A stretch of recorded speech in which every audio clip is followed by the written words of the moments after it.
Yeah, well, good day, Sean. Thanks for coming in, mate. Christianity, can you tell us where you're up to with that?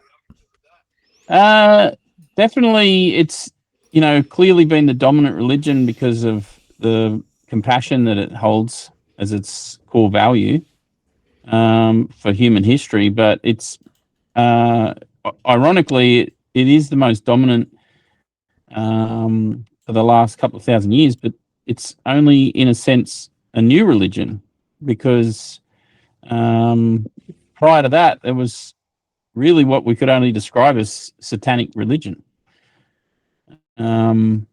And now, of course, people are starting to get a perspective on that, and I think that's the whole message of Jesus, was to point that out, that it was a pretty bad situation. The Roman Empire merged with the Egyptians, and we had many other different empires like the Phoenicians and the Babylonians and all sorts of different cults and cultures that really were just satanic, in the sense that, and I think too, we're still trying to get an understanding on the Satan aspects. We know that Satan is not just a being, but an energy.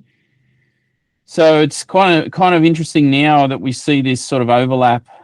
Saturn worship is an interesting topic because there's people in electric cosmology that have had a perspective that the Earth had gone through quite a dynamic,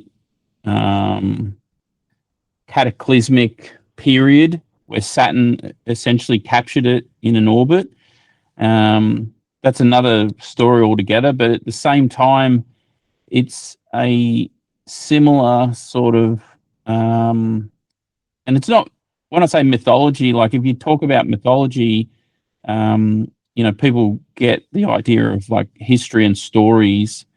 It's the sense that each culture has a different way of perceiving the past, depending on when they come about. So, in a sense, like if your generation, if you're part of a cataclysm, then you would have a different perspective towards the environment around you.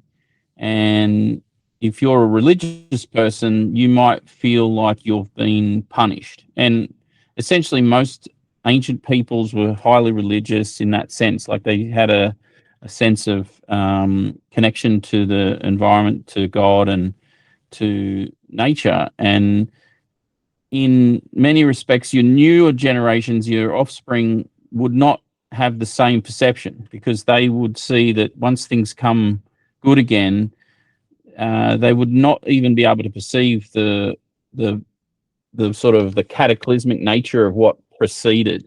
So that's a sort of a tricky scenario. So the Saturn thing is a difficult one because we don't necessarily have any way of proving that happened, and essentially it shows up as in some respects, like some people are on the side of, well, it was better that way, and so that's why they are like stuck with that.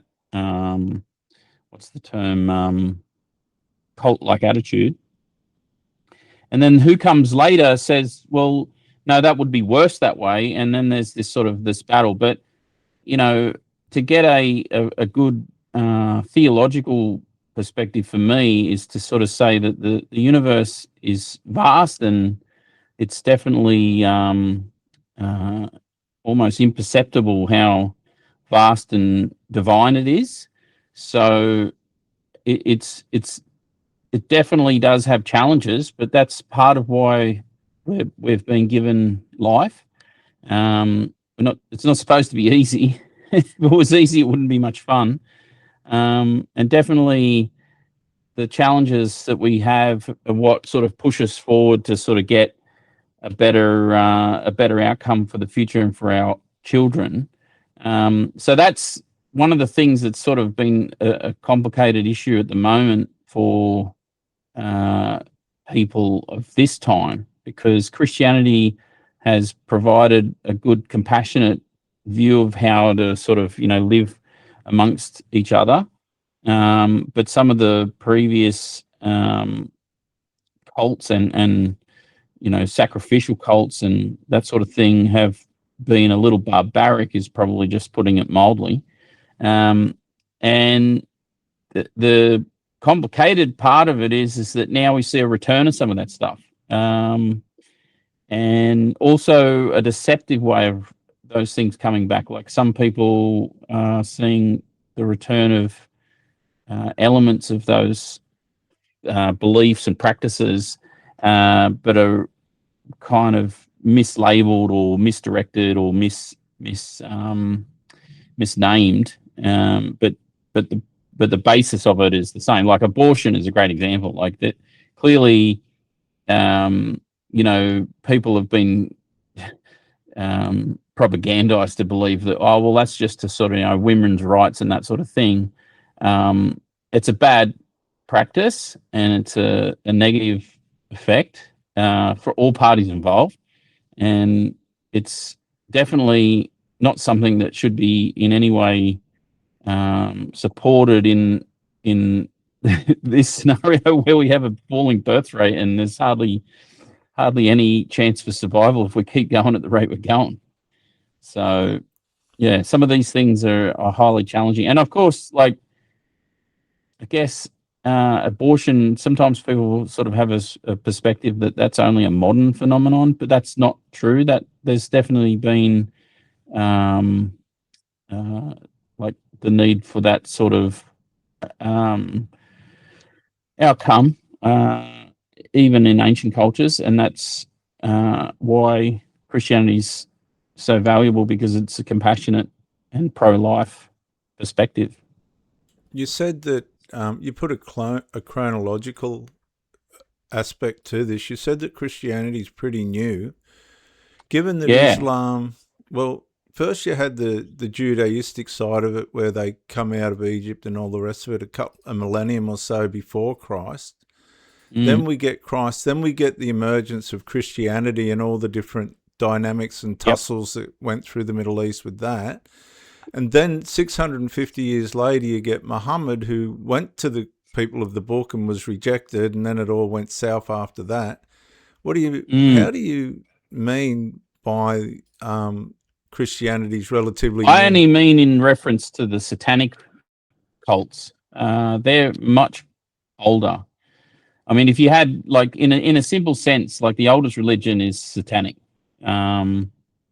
And we still don't, like, not everybody, even amongst a lot of theologists, don't really know how to evaluate or even enumerate the number of different cults in that area. Like I said, it gets complicated because you have like all these different deities that they were all, captured by or enraptured by, or however you want to put it. Like those things are very complicated. It's an interesting thing to study. It's very difficult to get source material on that sort of thing, because a lot of these cults do pass the knowledge down verbally. I don't think everything's written down for them. That's complicated because then it introduces changes, the Chinese whispers effect. So we don't necessarily know how strict even they are to their own beliefs and, practices or history. But at the same time, like, that's the point of it, is Jesus was an answer to that aspect, because it's kind of from a philosophical and theological perspective, it's an energetic aspect. Like, how do we understand these energies? Like, if you're a good, compassionate person, then you have a sort of a love for life and a love for the environment, a love for others. So you're the opposite of a sociopath at its minimum. And a sociopath doesn't have those things. They tend to be a little hateful, and they despise others, and they don't have any appreciation for the environment or the material objects. unless it's their own. I mean, in some respects, they're a little materialistic, because that's kind of in a way, a self-treatment plan in their sense, because some of them are exceedingly greedy, and that's in some way a way to deal with their lacking empathy and compassion. So, yeah, this subject is one that I've had a lot of interest in because of Wilhelm Reich, and he's starting to get a little bit of interest back again lately. I see a lot of people talking about Wilhelm Reich's work. He was a Frankfurt School original psychiatrist. He was mentored, or under the mentorship and under the sort of the same peer group as what's his name, Carl Jung, and under Freud. But the problem is he did sort of diverge quite a bit, and especially when he got to America.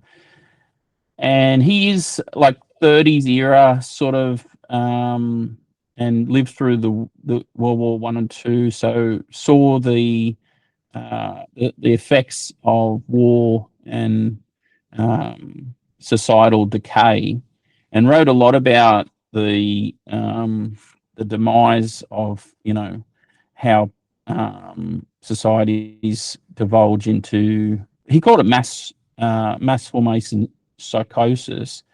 It is definitely always present, and it's very difficult sometimes to know, how much something is going to cause a mass formation psychosis. So those sorts of things are, you